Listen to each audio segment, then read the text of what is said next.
Do you ever see other homeschool moms and just really wonder how they have a successful homeschool day? Well, in today's video, we're going to talk about 5 ways that you can have a successful homeschool day as well.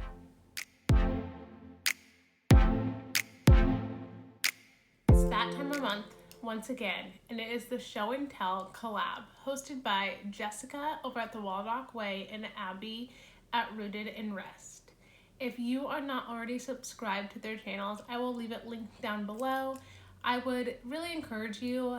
They share great, amazing things on their channels regarding homeschool and even curriculum that Jessica and her family produce that are wonderful resources that you can use in your homeschool as well. They have been gracious enough to host this collab every month.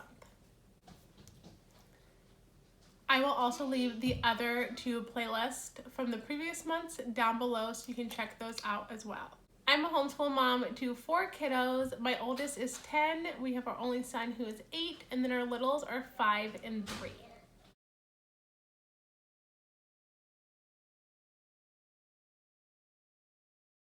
This is our 7th year of homeschooling, and we've done it from the beginning, and I wouldn't have it any other way. I've learned some things from the years previous, and I want to share them with you today.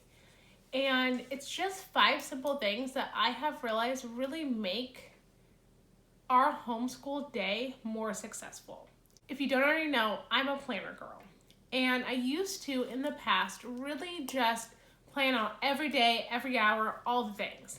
But then I would get so discouraged when none of those things happened, right? Or some of the things didn't happen, and then I fell behind, and then I felt like I was behind, and I put this pressure on myself, and then it's like, like it just bubbles up inside. So, tip number 1, have a loose plan for your day, if not for your week. This year, I have really tried to just make some goals for the week, and then when we get to it, whatever day that may be, that week, we get to it. And then my goal is just to have everything done by the end of the week. And it's super simple. That way, I am not scrambling in the middle of my homeschool day to go make copies of a certain worksheet that I was like, oh, I was supposed to do this, or oh, I wanted to do this craft and I don't have anything prepared. I already have it prepared, and when we get to it, we get to it. It has been something that's really blessed our family this year, because it's not angry mom saying, do this, at this time. It's, we're going with the flow, but I have a loose plan of what I want to get done that week. And I'm not scrambling, like I said, to make the copies, and then when I go make the copies, I lose the attention of my kids. And it's just one snowball effect to have a bad day. So the very first tip I have for you is to definitely make a loose plan of what you want to get done that week. And don't stress if it doesn't happen on Monday. You have the rest of the week to do it. When you do it this way as well, you also have the flexibility. If a play date comes up, you can go to that play date because you don't have things necessarily planned per day. You have them just for the week, and you can make it up later. The second tip I have for you to have a successful homeschool day is to wake up before your kids. And this is something that I'm sure a lot of other homeschool moms will agree with me. It is so important. And I have gone through years where I don't do this. I go through seasons, even in this current season of life, that I don't do this. But when I do, our days run so much smoother. I honestly believe that you have to go back in history. You were you before you were a wife, before you were a mom, before you were a homeschool mom. Therefore, you have to take care of you. Right now, in this season of life, I get up and I go for a run. And then I come back, and usually I get to have about 5 minutes, sometimes 30 seconds of one-on-one talking with my husband before the kids start waking up. Now, I'm not getting up and getting ready for the day, even getting my devotions sometimes done by myself, but I have a split second by myself on that run to be me. And I really feel like that's super important. There's other days that they sleep in and I have a lot more time to myself. but any amount by myself really just fills my cup up so that I can pour it out to my kids later throughout the day. So I would really encourage you, whatever season of life you're in, whether it's even in the morning if you have young babies, you can take quiet time just to have some part of the day that you get to be you.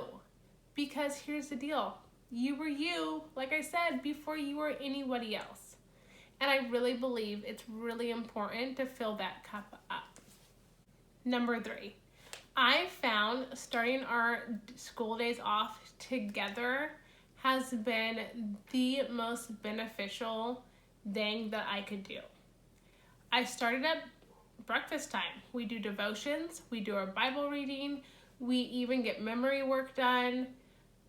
You could just even do your read aloud at that time, but I start our day together. And I remind my kids, like, this is why we homeschool. I want to be together. And that honestly puts me into the next tip, is to give your kids an expectation of the day. So these kind of run together, 3 and 4, because I have found when I tell my kids, hey, look, this is what I want to get accomplished today, they're more apt to see where I'm coming from and be more willing to do the things that I would like them to do if I just give them the expectations ahead of time. It's no different if you were going into the grocery store and you tell your kids, like, look, this is how you're going to behave, and these are the reasons why. I do the same thing when we have our homeschool day. I let the kids know just what I really want to get done, because otherwise they don't know. And then there's days that I don't tell them, and I just in my head feel like I'm gonna explode because I feel like I wanted to do this long list of things, but they don't know that unless I communicate that to them. I've tried really hard to do like a morning meeting time incorporated with our morning Bible time, because we do breakfast and Bible together in the morning. I'll try really hard after Bible is done to just let them know, like, dude, I really would like to get this history lesson done today. I would really like to even be able to do this craft today if you accomplish all of your individual work. And I will tell you, when I do things like that, they have more of a positive attitude to get done all their individual work for the day, so they know that that craft is coming. Whereas I used to want to be like, hey, get this done, and then surprise them.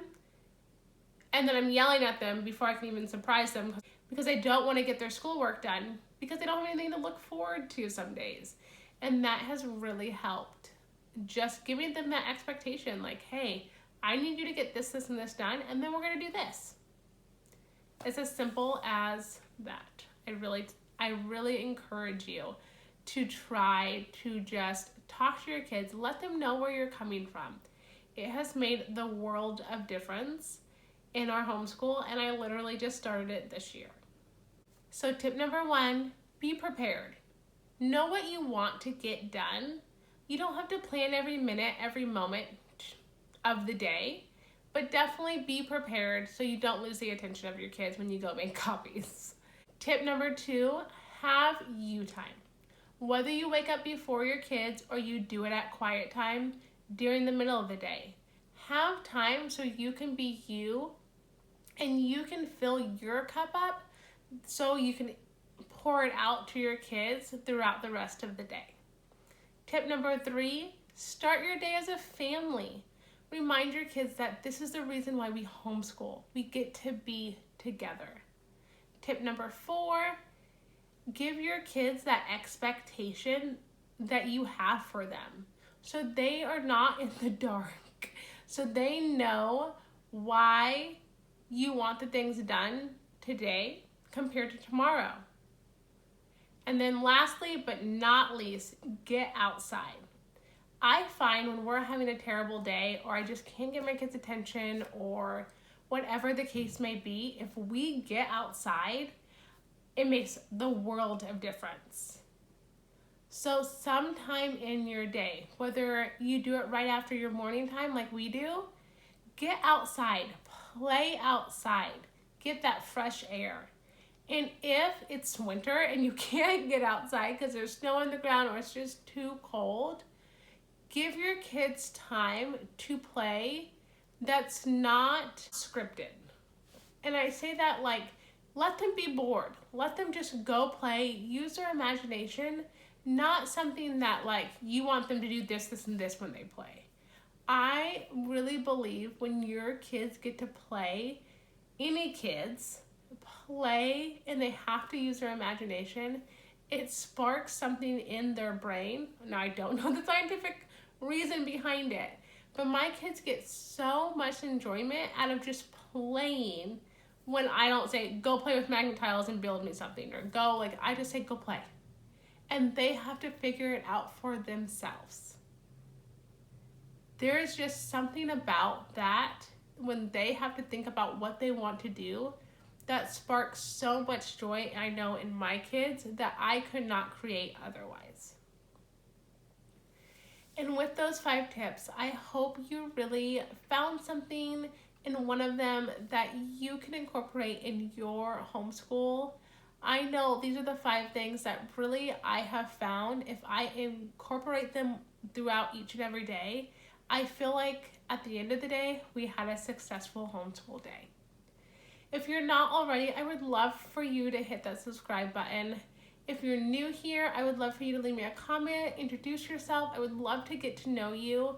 And like I said, my name is Tanya. I'm a homeschooling mom to 4 kids. This is our 7th year homeschooling. And on this channel, I share a lot of planning content because I love to plan, motherhood and homeschooling stuff, and everything in between.